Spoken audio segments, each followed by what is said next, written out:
This video is sponsored by Aura. Sasha Samsudean was a beautiful young woman who was taken from this world far too soon when she was brutally attacked in her apartment in October of 2015. Worse yet, she was murdered by someone who swore to protect her. Sasha Samsudean returned to her apartment complex after a long night out. She was drunk and confused.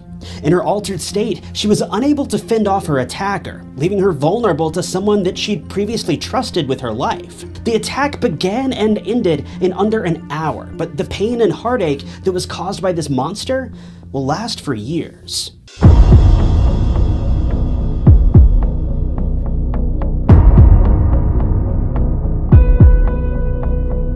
Sasha Samsudean was a loving young woman who was born in New York. From a young age, she always aspired to help others. Her parents described her as one of the most caring people they'd ever known, and as she grew up, this kindness and loving curiosity didn't fade. Though she may have been born in New York, Sasha often claimed Florida as her home state, as she didn't live in New York for too terribly long before her family moved to Orlando when she was quite young. Sasha loved all the things that Orlando had to offer, and set up her home base here after graduating from the University of Florida. I couldn't seem to pin down what she majored in while attending college, but after she graduated, she quickly got to work on what she expected to be a career path that she would follow for the rest of her life. Dedicated to helping others, Sasha made the decision to begin working in the realty industry, helping people to find apartments in the Orlando area. She didn't end up becoming a full-fledged realtor though. Instead, she felt that her skills made her better suited to work behind the scenes, often helping out with her partner's social media pages online and directing potential clients to the people that would be able to help them the most. In fact, much of the work that Sasha conducted wasn't even paid. She did a lot of it for free, helping out the Orlando-based charity Apartment Association of Greater Orlando. Sasha considered herself to be the Cupid of apartment hunting, helping people find the perfect location for their lives to take place or referring them to someone who could make their dreams a reality. She also contributed to 407apartments.com as well as an education firm known as Pearson. Sasha truly was an all-around great person who wanted nothing more than to make the people around her as happy as possible. Unfortunately, Sasha spent her days and nights helping those around her, but there was no one there to help her when she needed it the most.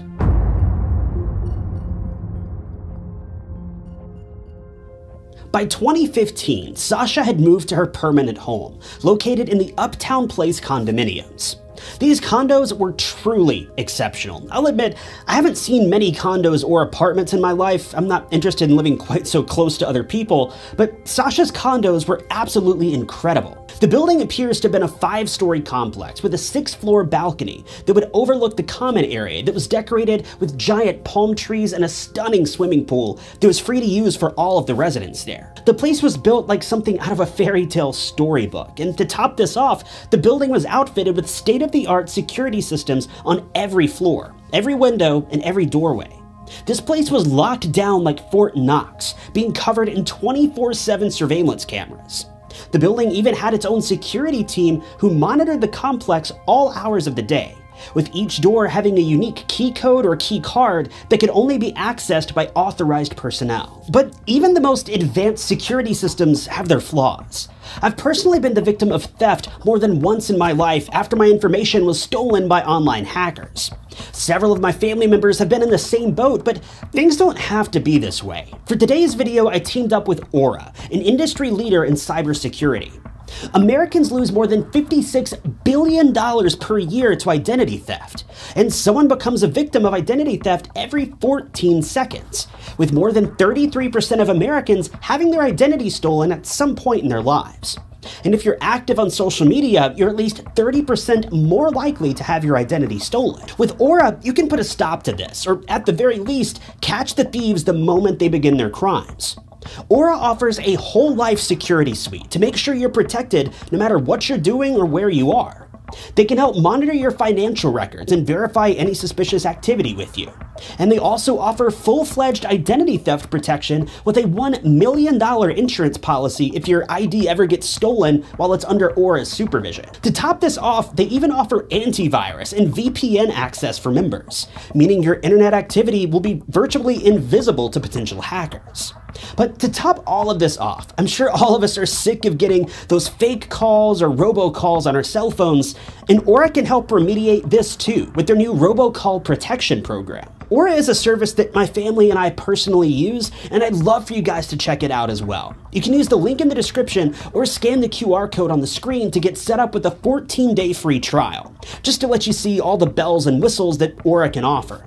I definitely recommend at least giving the free trial a go, because if you decide it's not for you, you haven't lost anything. Worst case scenario, you learn a thing or two along the way about being more secure with your info. Thanks to Aura for sponsoring today's video.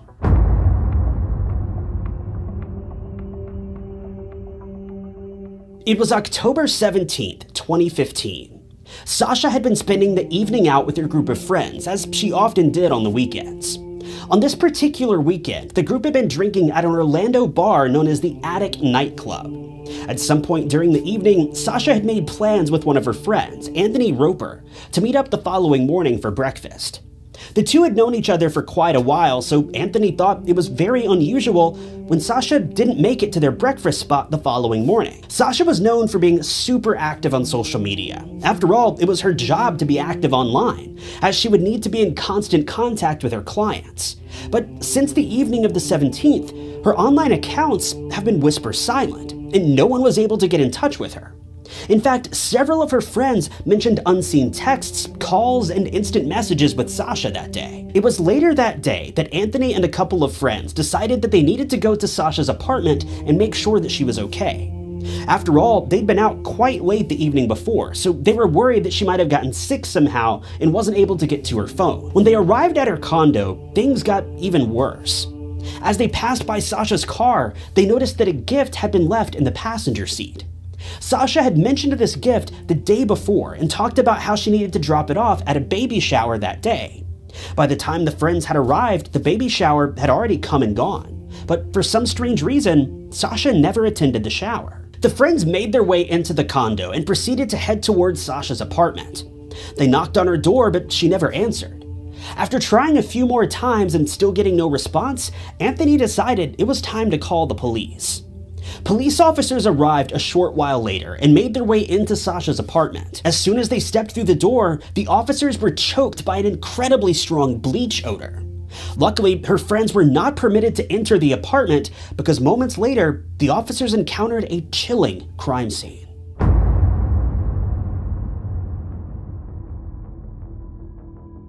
When officers found Sasha, she was lying on her bed wrapped in a blanket and partially clothed. Her shirt had been ripped open and her pants were missing. At this point, it was clear to officers what had happened here. The crimes that had occurred in the condo were very straightforward, but there was one thing that didn't make sense. Sasha's apartment had been locked when the officers arrived, and there was no sign of forced entry. Even the windows had been locked, and there was no evidence that anyone had been inside the apartment aside from Sasha. That is, until the investigators made their way to the restroom. When they entered the restroom, they noticed that the toilet seat had been lifted, something that was very strange considering Sasha lived there alone. They also noticed large shoe prints on the floor, prints that were much too large to have been any shoes that Sasha would have worn. By this point, officers realized what had taken place.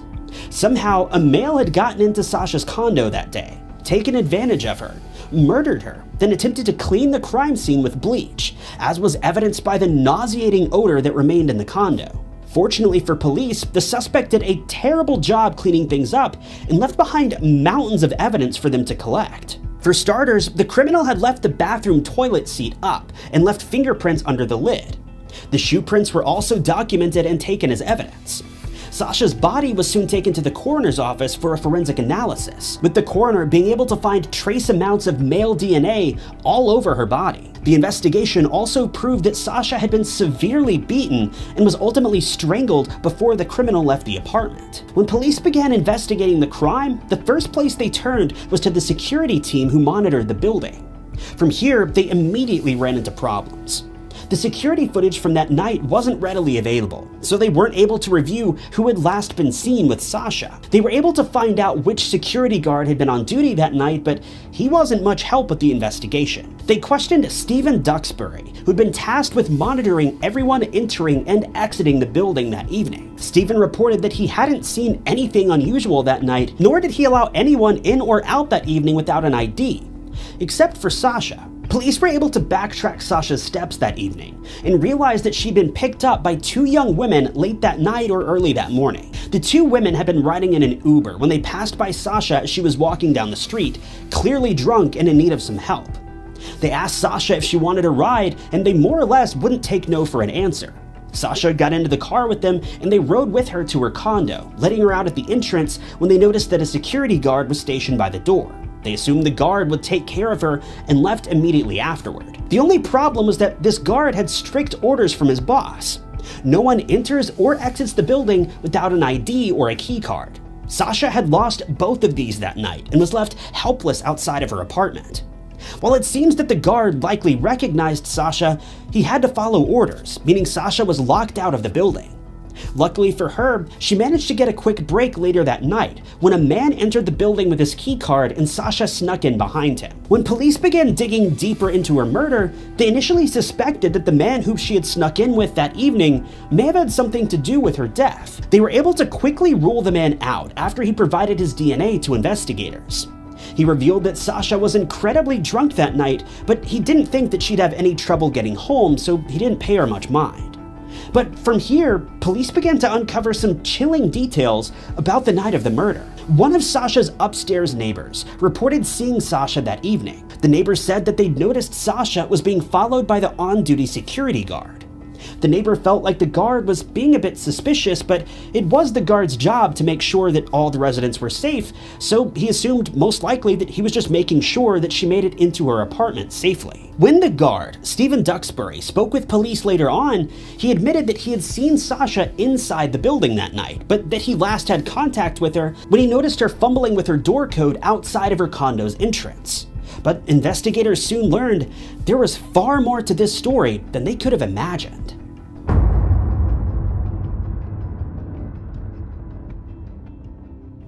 After a few days passed, police managed to gain access to the security footage from the evening of the crime. The footage clearly showed that the story Stephen had shared with police was false. The footage from 1:46 a.m. shows Sasha spending her last few moments wandering around the exterior floors of the condo complex. For more than 40 minutes, Stephen followed Sasha around the building and at times walked directly beside her. Now, just to be clear, if Stephen had been worried about Sasha, then this wouldn't have been unusual behavior. If he was truly a good security guard, he would have followed her around to make sure that she made it home safely, or that she didn't get into trouble while roaming around the building, which she was free to do. However, Stephen used his position as a security guard to take advantage of Sasha, following her around until he found the perfect moment to strike, like a hidden snake in a garden. The only problem with the security footage that officers had reviewed is that the main common area hallways are not covered by CCTV. This was done to help protect the privacy of residents, and Stephen knew this. He knew that whatever he did, it needed to be done in the hallways of the building. By 6:36 a.m. the next morning, Stephen is seen leaving the building while carrying trash bags out to his car, a pretty odd thing to do. The building manager later told investigators that it's not a security guard's job to handle trash, and this was something Stephen had never done before or since. This was also contradictory to what Stephen had told police, claiming that he had left the condo by 6 a.m. that morning. When police reviewed the footage again and took a closer look at the trash bags, they were able to confirm that they were the same style, color, and brand as the bags that Sasha had in her apartment. Now, I'll admit this evidence was pretty circumstantial if you ask me, but police somehow managed to use this evidence to convince a judge to provide them with a search warrant for Stephen's apartment, as well as his computer and his cell phone. The digital and physical evidence that detectives were able to track down was highly suspicious, to put it lightly. Police were able to find out that at 5 a.m. on October 17th, the same morning as the murder, Stephen used his phone to search for methods of overriding a quick-set digital deadbolt, the same model that was installed on Sasha's front door. Worse yet, this search came during the 90-minute gap in time that Steven was absent from the building's security cameras. Soon after this discovery, there was undeniable proof that was uncovered. The fingerprint search had come back from the toilet seat in Sasha's apartment. The prints were a match to Steven Duxbury. The DNA analysis also came back soon after, with the DNA found on Sasha's body being definitively linked to Steven. His shoe print was also matched to the one found in Sasha's restroom. But things got even worse for Steven. He agreed to take a polygraph test, and all of his responses regarding his whereabouts and Sasha that night were estimated to be lies, especially the portions of the test when Steven was asked if he had ever entered Sasha's apartment at any point in his life. On October 30th, about 2 weeks after Sasha's murder, Steven was arrested and charged for the crime. After being on trial for just 6 days, Steven was found guilty of all charges and given 2 life sentences in prison, with an additional 15 years for breaking and entering. Needless to say, Steven will never see the light of day again. As it would turn out, the man who Sasha trusted most to protect her turned out to be nothing more than a heartless predator.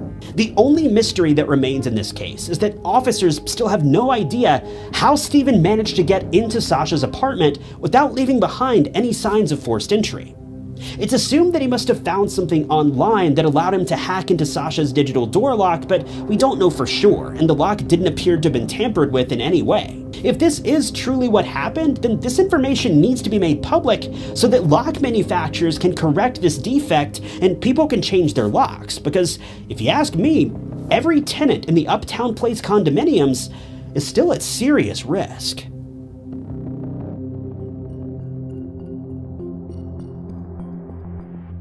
Thanks for tuning in to this week's episode of True Crime Stories. If you liked the video, be sure to hit the like button. If you're loving the channel and want to support it, the best way you can do that is by leaving a comment below.